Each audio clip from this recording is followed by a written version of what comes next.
Well, hello and welcome to Mokuzai Design. My name is Nick. As you can see, the decks are fairly clear. The unit is still disheveled. If you didn't know already, this is a new unit to me.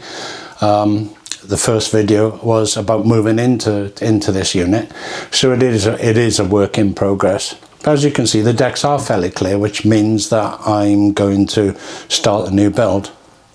Now, this particular build is going to be I think in America they know it as an English garden bench. Over here in the UK we would probably call it memorial bench. Now, this isn't in memory of someone. This is certainly they're certainly very much alive. It's for my parents-in-law, and it's for their garden so that they can enjoy it this summer. Now, prior to the build, for me, there are two stages. The first stage is the inspiration, and then the second stage is putting that together in my mind and on a piece of paper. Now, stage one for me, the inspiration, well, obviously I build this with one advantage. I'm building it with a lot of love I've got a lot of love and respect for my parents-in-law, and that gives me an advantage when I'm building it, I feel, because everything that I do is done with love and care. The second stage would be then the planning of the bench itself. Of course, it formulates in your head, and then you put it down onto paper. At this point, I'm going to pop back to our kitchen. I'm just going to show you how I drew it up, because you'd be surprised how simple my drawings are. I'm a simple-minded person. I'm not the brightest star in the sky. So I just use bits of paper, and it formulates in my mind what I want to do. That way I can then build the bench fairly organically. That's not to say that I won't be using precision, but I don't like the precision of something like SketchUp when you're building something like this. Apart from that, I've tried using SketchUp, and the old grey matter, it doesn't compute in my brain. So I stick with the bits of paper, and for me that works. So let's go to my kitchen and I will show you the drawing. Please don't laugh, but it works, as I said to you, works for me. So I'll show you the drawing I've done for this particular bench. Okay, so I said I was going to make a drawing, and when I said it was a simple drawing, I wasn't exaggerating. It's very, very simple. So the first thing that I've got to look at, or I'm looking at, is the seat, the bench rest, the back of the bench. Now, it's got a piece coming across, and that's got a slight curve to it, and that's going to be engraved. Then obviously transponding to that, you've got the bottom piece, and then between that you've got any number of slats. So from there I need two back legs. Now the back legs are going to be straight and then at an angle for the backrest. Obviously that's slightly exaggerated, but it allows me to distinguish between everything else. And then there's going to be two of those.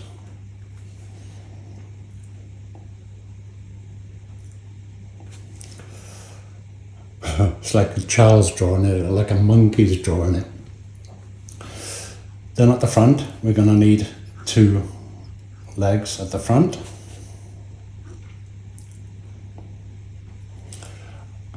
Now, given that the seat height is going to be about 18 inches, same with this. This is going to be cut to about 29 inches because 18 inches up to the seat height, and then the armrest is going to be on top of that post. So I want about 10 inches. So I've given myself an extra inch for any sort of adjustments that I need to make.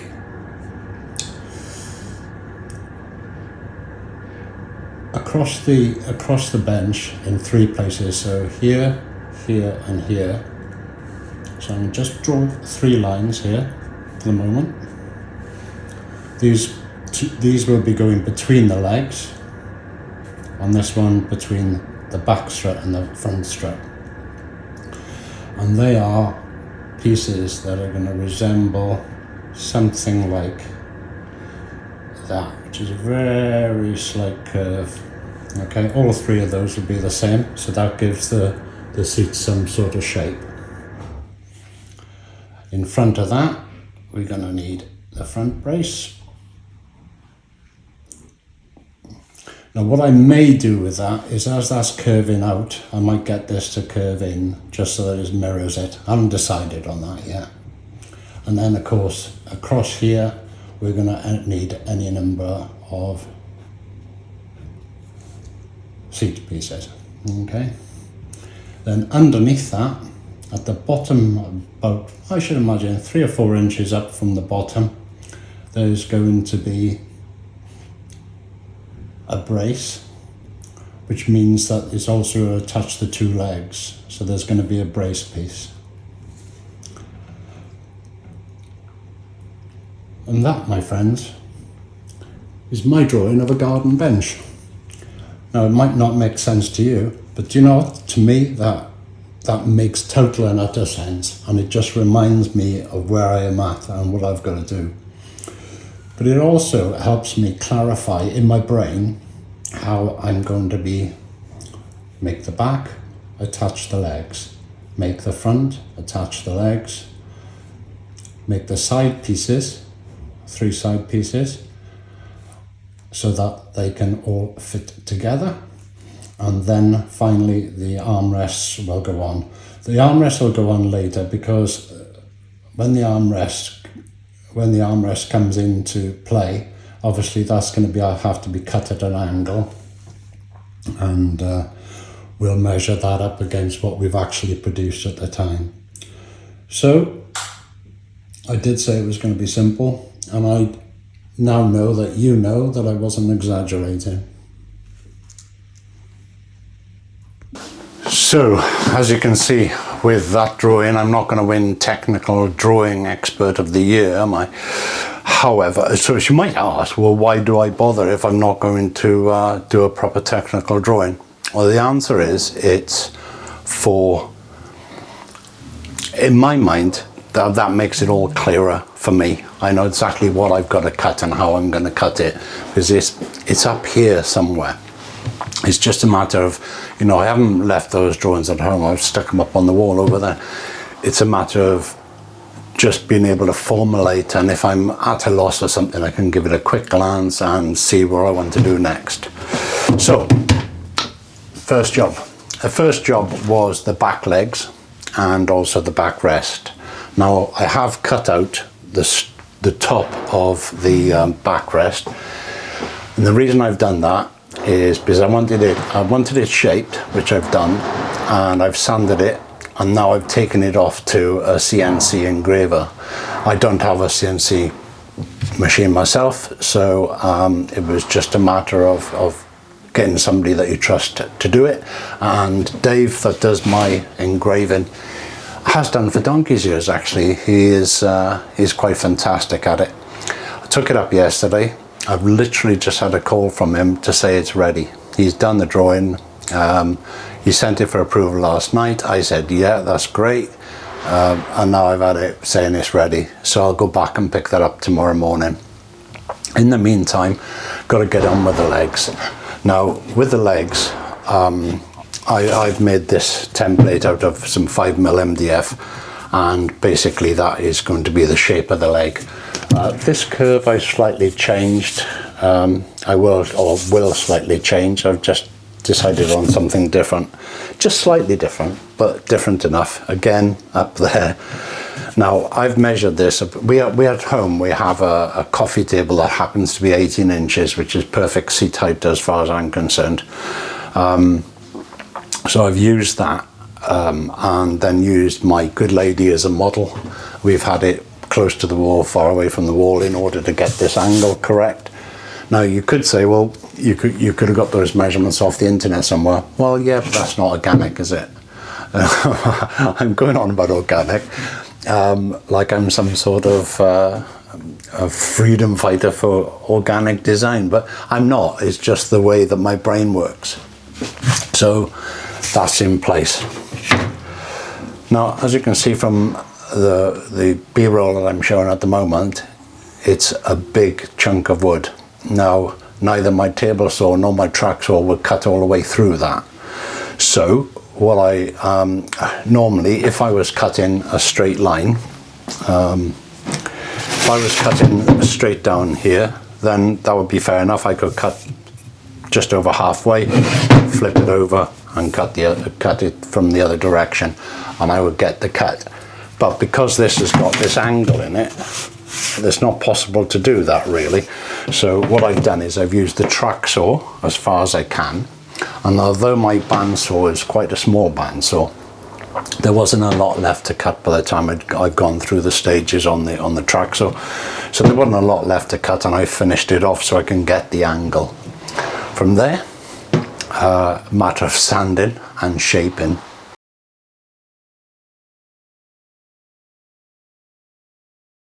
So then I took the legs to the oscillating sander. What I'm doing here, you can, oh golly me, that's what a monkey looks like when they're concentrating. What I'm doing is I'm shaping the top of the leg to the design that I've drawn on it. What I've actually done is used a tin of paint, but rather than have a semicircle across the top, I've just offset that a small amount, but it gives a much more pleasing feature, if you like, to the leg. I'll show you the legs later on in the design so that you can get a full picture of what I've done there. But that design, yeah, that's something that you would just find something that you find pleasing and then work to that. But as you can see, I'm taking a good amount of care, but I'm getting that right shape. Now what you can see me doing here is, well, why are you routing at this stage? I'll come back to this, but there are only two real shapes that I'm going to be routing on this bench, and that's a 45-degree angle, and which is what I'm doing here on the leg. It is actually going to form part of the design feature, but that will sort of become a little bit more relevant later on in the build, and you'll see exactly what I mean. Now, on the legs itself, the chamfer doesn't need to be there, in truthfulness, but what I'm doing is, we talked about it before, it's about the consistency. The only other shape chamfer that I'm going to be doing is like a little half round, which will be done on the seat slats, the ones that you sit on, and that's just from a comfort point of view. But the rest of the bench, they may alter in depth in some places, but the consistency side of it there, if you like, is that 45-degree angle. So that's my work for today. Tomorrow I'm going to be coming back from Dave's place with the back of the bench, and we will start on the backrest.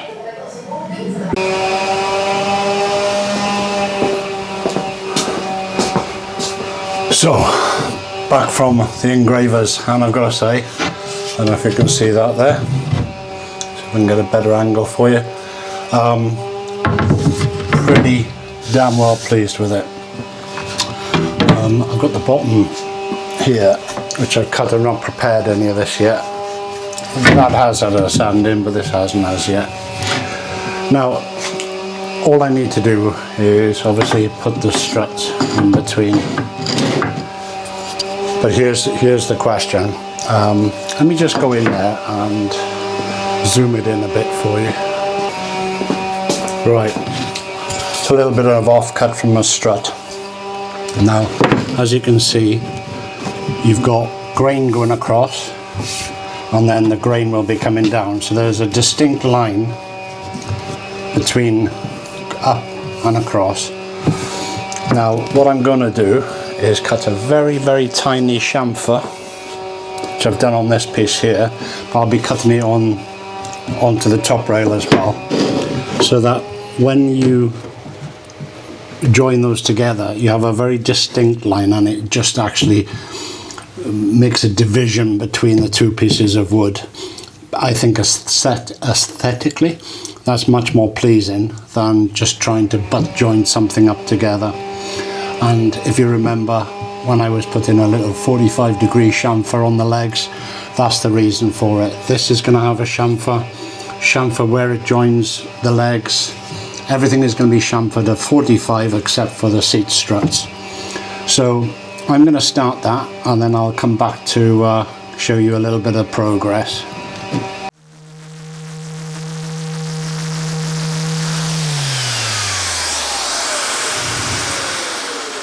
What you will see is, you'll see me doing a lot of sanding of components in between, and the reason for it, nobody likes sanding, do they? What I've found is it's much easier to go through the grits whilst everything is a component, okay, and then you can do a final finish sand later on, but then you've got very little work to do when it's all together. Very little work indeed, because all of these are finished to where I want them. So when it comes to the glue up, obviously you have to clean up. When it comes to the final assembly, once that's done, it will have a final sand before the stain will already be on, so it'll be a very, very light sand, and then I can put on the final coat. It'll have two coats, and the second coat will be in situ. Okay, let's get on with these struts.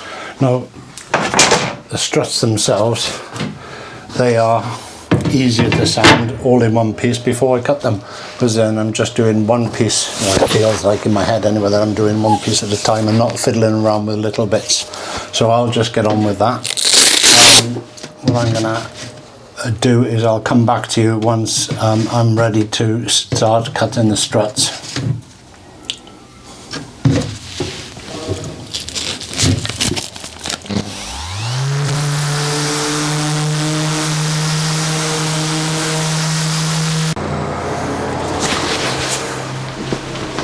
Okay, so you can see the difference in colour. This is last night before I left. I put a coat of Osmo oil on some of the pieces that I'd already made. I've made the legs, obviously. What I've done here is there's 240mm between the bottom and the lower struts on the back piece. Obviously it's resting down low at the moment. It'll come up about halfway. Now this is where organic comes in.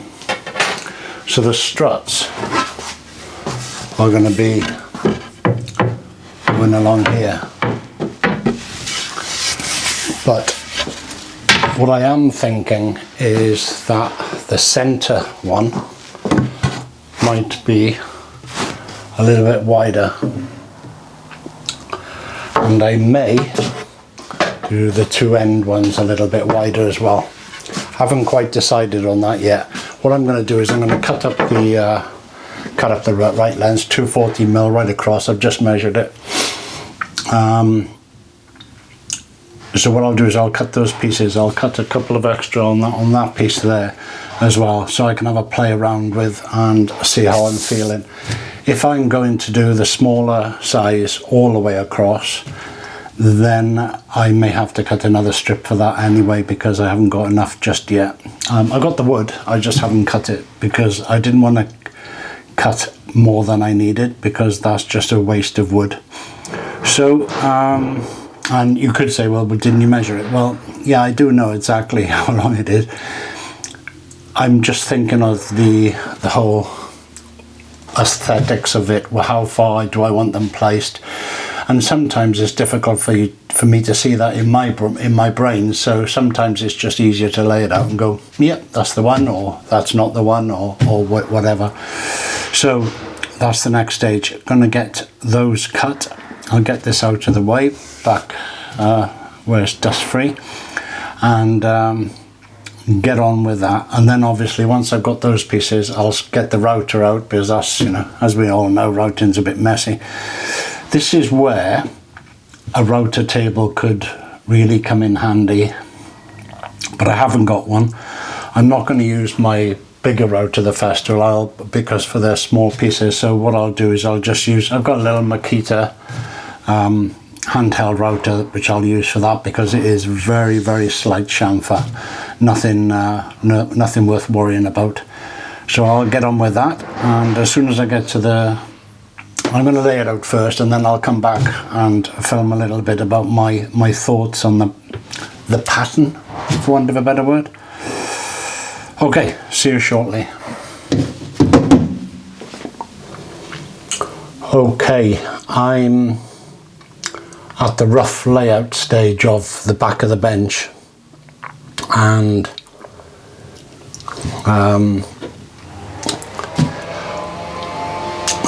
excuse the pun, but I need to sit on it for a while. I've laid it out as I think it's going to be. Let me show you, and I'll pick up the camera if I can. Let me see if I can show you a bit better. So that's roughly where I'm at the moment. As you can see, that centerpiece is slightly larger. Don't mind that. I'm not too positive yet. I haven't routed it, I haven't finished it, and I obviously haven't stained it, but it's very much a rough layout. So I'm going to go for a walk around the block and see how I feel about it when I get back.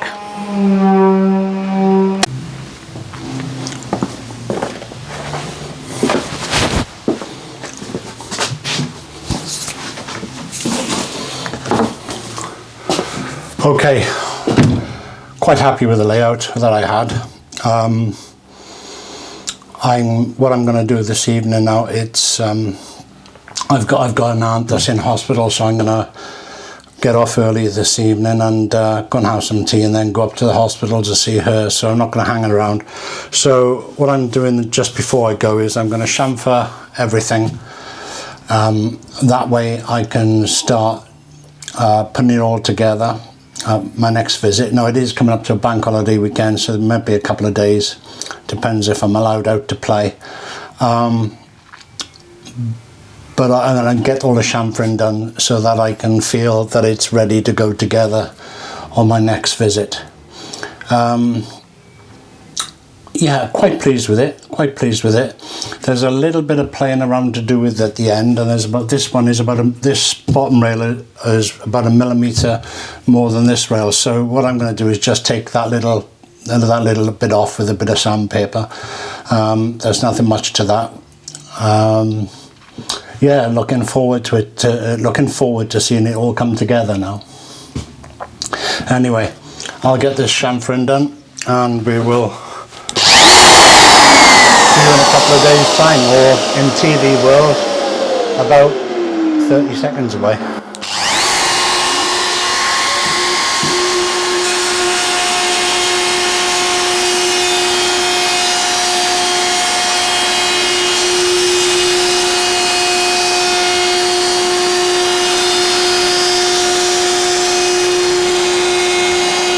So it appears that YouTube is harder than I thought, and beforehand in this video I ran out of battery on the mic, and on this one I forgot to turn it on.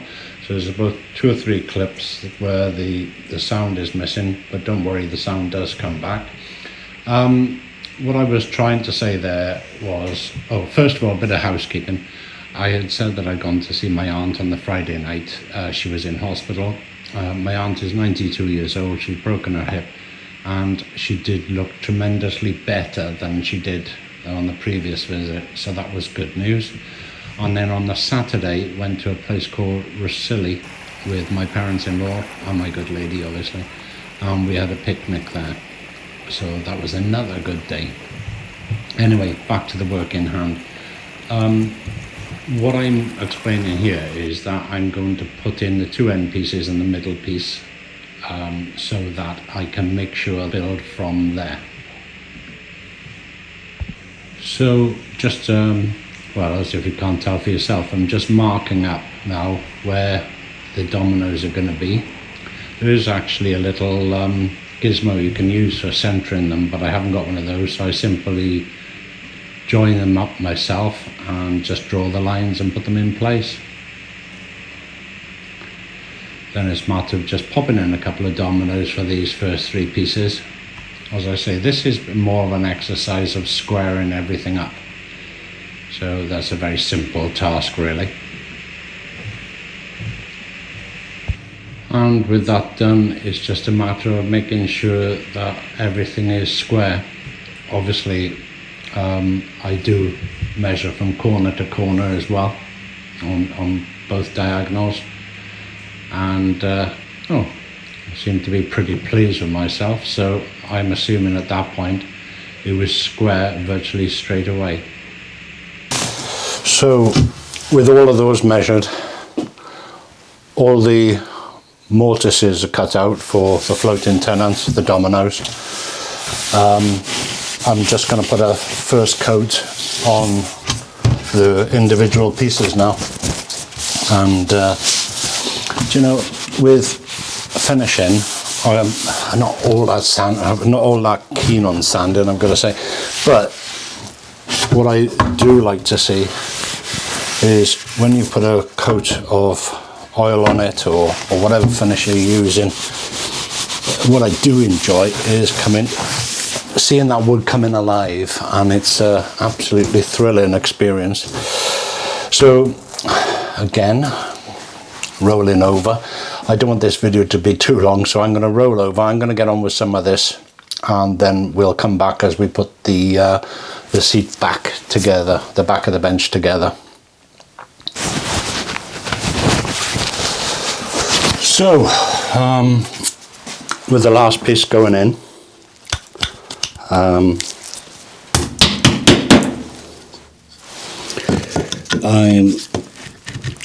pretty pleased with that so far, but now I've got the headache and discover how big my vocabulary is when I start to try and get all of those dominoes lined up one by one. So what I'll do is I put this at an angle and then gradually feed it in, which seems obvious, but there's a lot of them. So I'll give it a go, and we'll see how far I go before I start to swear. And number 1, number 2.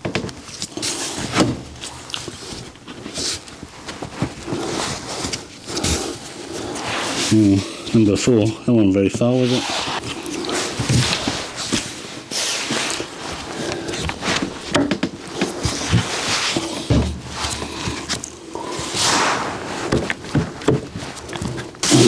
In. Again there. Nice and level, which is a good thing, I'm guessing. So, which one is holding me up? Right, maybe if I put that on its side, and use a bit of gravity, and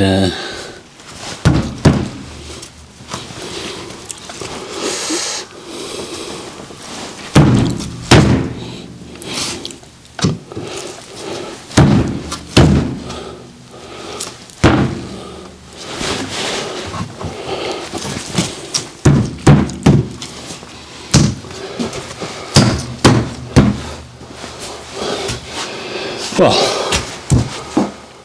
huffing and puffing, but that's not bad. Not bad at all. So, just going to get a bit of a mallet on that. I'll get a wooden mallet out, and we'll tap that into place. Okay. Just get that together, and then I'll turn it over and show you. Right, well, no idea how this is going to look on camera. I will find out tonight when I get home and I see the footage. But basically, I don't know if that's all in there, but basically that's the back of the bench complete. We will have another coat of oil at some point. Not just yet, because there's a lot to do. But I'm very pleased with that. I've just measured it off camera, still in square. So with that all in place, time for a jig. Pretty pleased.